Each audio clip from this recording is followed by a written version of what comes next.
ɗon sen gari ɗon mani ciftor gorko pullo mawɗo gandaɗo biyeteɗo Amadou Hampâté Bâ.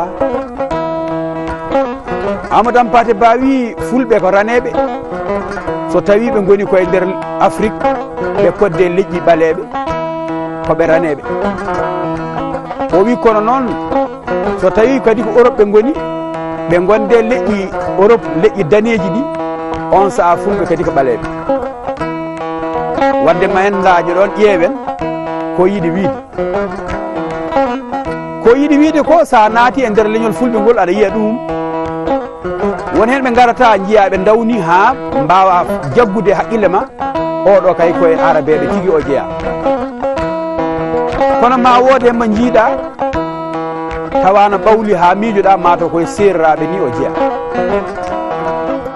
Wadde ko Amadou Hampâté Bâ wi ko hande o ko ɗum ɓuuri labtude e leñol fulɓe.